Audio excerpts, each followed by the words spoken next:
ఉంటాం, చాలా ఉంటాయి. ఓకే ఓకే సార్ భరత్ గారు, yeah yeah yeah yeah Bharat గారు ఇంపార్టెంట్ అబ్జర్వేషన్. యా అంటే నేను కార్ లో ఉన్నాను, వీడియో సరిగా లేదు. పర్లేదు సార్, పర్లేదు చెప్పండి. సార్ ఇప్పుడు ఇక్కడ ఎంఐఎం పార్టీ అనేది ఇక్కడ కాంగ్రెస్ తోనేమో మిత్రపక్షంగా ఉండి పోటీ పెట్టదు, బీహార్ లోనేమో కాంగ్రెస్ తో పోటీ పెడుతుంది. అంటే కాంగ్రెస్ పార్టీ నేషనల్ పార్టీ కదా, వాళ్ళకి ఒక స్టాండ్ అంటూ ఉండాలి కదా. ఇక్కడ ఎంఐఎం కాంగ్రెస్ అక్కడ అడిగింది మమ్మల్ని మహాగఠబంధన్ లో చేర్చుకోండి అని, కాంగ్రెస్ ఆర్జేడీ అడిగితే వాళ్ళు చేర్చుకోలేదు. అయితే ఇక్కడ బీజేపీ కూడా, ఇక్కడ బీజేపీ గురించి కూడా మాట్లాడాలి. ఎంఐఎం ఎక్కడైతే ఉత్తరప్రదేశ్ లో గాని బీహార్ లో గాని ఇంతవరకు భారతదేశంలో ఉన్న అన్ని రాజకీయ పార్టీ నాయకుల మీద ED rides, CBI rides, vigilance అయితే గానీ అసదుద్దీన్ ఓవైసీ కుటుంబం గానీ ఎంఐఎం నాయకుల మీద ఒక్క రైడ్ కూడా కాదు. ఇన్కమ్ ట్యాక్స్ గానీ, సిబిఐ గానీ, ఈడీ గానీ, అంటే వాళ్ళు అత్యంత నిజాయితీ పరులైన నాయకులు అనుకోవాలా. ఇక్కడ అన్ని రాజకీయ పార్టీలు ఓటు బ్యాంకు పోలరైజేషన్ కోసం, ఓట్ల కోసం మతాన్ని, కులాన్ని, ప్రాంతాన్ని రెచ్చగొడుతున్నాయి. ఇదే వాళ్ళ యూఎస్పీగా ఫార్ములాగా మారుతుంది. ఇది మనం జనాలకు ఎక్స్పోజ్ చేయకపోతే అమాయక ప్రజలు బలైపోతారు. అది కులాల మధ్య గానీ, మతాల మధ్య, ప్రాంతాల మధ్య. అల్టిమేట్ గా అన్ని రాజకీయ పార్టీలు డబ్బులు ఓట్ల దగ్గరికి వచ్చేసరికి ఒకటే అవుతున్నాయి.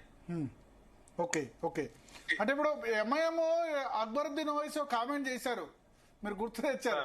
రెడ్ అయినా రావు అయినా ఎవరైనా మా దగ్గర ఉండాల్సిందే, రెడ్ అయినా రావు అయినా ఎవరైనా మేము కావాల్సిందని చెప్పారు. అంటే రెడ్ అంటే కాంగ్రెస్, రావు అంటే బీఆర్ఎస్ ఆయన ఉద్దేశం. మరి దాన్ని ఇప్పుడు కోట్ చేస్తూ బండి సంజయ్ మాట్లాడారు. రెడ్ అయినా రావైనా మాట్లాడిన వాడిని నేను యూజ్ చేయలేను, ఎవరైనా మా విన్నారా అనుకుంటా. మీరు విన్నారా బండి సంజయ్ దాన్ని? నేను వినలేను కానీ బండి సంజయ్ స్పీచ్ లో, సరే నేను ఆయన చెప్పిందే చెప్తున్నా, చెప్పకూడదు అన్పార్లమెంటరీ. రెడ్ అయినా రావైనా ఎవరైనా మా చంకనా కాల్సిందే అని అక్బరుద్దీన్ ఓవైసీ చెప్పినా ఇంకెందుకు ఈ రెండు పార్టీలకు ఓటేయడం అని చెప్పారు. అంత అహంకారం, అంత బలుపు ఎక్కడి నుంచి వచ్చిందంటే అధికారంలో ఉన్న అన్ని పార్టీలు వాళ్ళకు ఊడిగం చేస్తున్నాయి. అంటే వాళ్ళ ఓటు బ్యాంక్ కోసం అది ఏ పార్టీ అయినా అధికారంలో ఉన్న పార్టీ దగ్గరికి వెళ్ళిపోతారు ఎంఐఎం వాళ్ళు. గతంలో ఇదే అసదుద్దీన్ ఓవైసీ తమ్ముడు అక్బరుద్దీన్ గారు నాకు 15 నిమిషాలు సమయం ఇవ్వండి హిందువులని సంగతి చూస్తా అని మాట్లాడినప్పుడు కిరణ్ కుమార్ రెడ్డి గారు అరెస్ట్ చేశారు, మీకు గుర్తుందో లేదో. ఓకే ఓకే ఓకే ఒక లైన్ దాటినప్పుడు ఎవరైనా ఆ చట్టం తన పని తాను చేయకపోతే ఇట్లాంటి అహంకారమైన మాటలు వస్తాయి. ఇవాళ బండి సంజయ్ గారు మాట్లాడినా, గతంలో కేసీఆర్ గారు మాట్లాడినా, ఎంఐఎం అనగానే ఒక భయం అధికార పార్టీలో ఉన్న వాళ్ళకి, అమ్మో వాళ్ళ జోలికి మనం ఎందుకు, వాళ్ళ ఓటు బ్యాంకు ఉంటాయి. ఒకవైపు ఏమో ఒక పార్టీ ఏమో పోలరైజేషన్ కోసం హిందూ ముస్లిం వాడుకుంటది, ఒక పార్టీ ఏమో ముస్లిం ఓటు బ్యాంకు మైనారిటీల పేరుతో వాళ్ళు గెలవాలని చెప్పి వాళ్ళని వాడుకుంటది. ఈ విధానాలు పోయి జనాలకు అభివృద్ధి చేసే పార్టీలు, అభివృద్ధి ప్రణాళికలు పోయి కులము, మతము, ప్రాంతం చుట్టూ తిప్పుతున్నాం ఇంకా 79 సంవత్సరాలు. కానీ ఇప్పుడు ఈసారి రేవంత్ రెడ్డి కాంగ్రెస్ పార్టీ ఆశ్చర్యకరంగా పోలరైజ్ చేసే ప్రయత్నం చేస్తున్నారు సార్. కాంగ్రెస్ పార్టీ అంటేనే ముస్లింస్ పార్టీ, ముస్లింస్ అంటేనే కాంగ్రెస్ పార్టీ అని కూడా అన్నాడు రేవంత్ రెడ్డి అన్నాడు.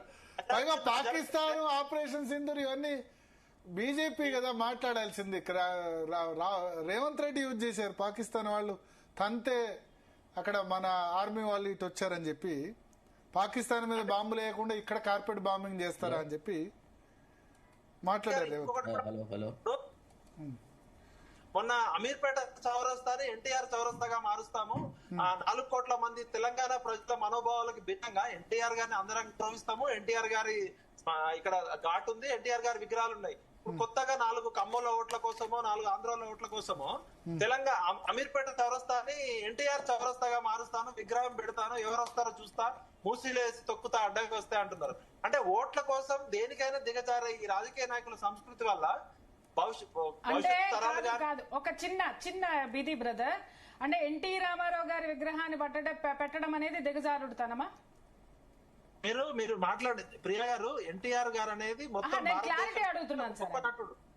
మీరు ఆయన మాట్లాడింది ఏమన్నాడంటే ఎన్టీఆర్ గారి విగ్రహం పెట్టి అమీర్పేట చౌరస్తా మారుస్తా, ఎవడొస్తాడో తొక్కుతా అంటే, మరి ఆంధ్రప్రదేశ్ లో ఒక్క తెలంగాణ వాళ్ళ విగ్రహాలు ఉండవు. ఇప్పుడు ఎలక్షన్ టైంలో ఎన్టీఆర్ విగ్రహం పెట్టాలని మరి 2 సంవత్సరాల ముందు గుర్తురాలే.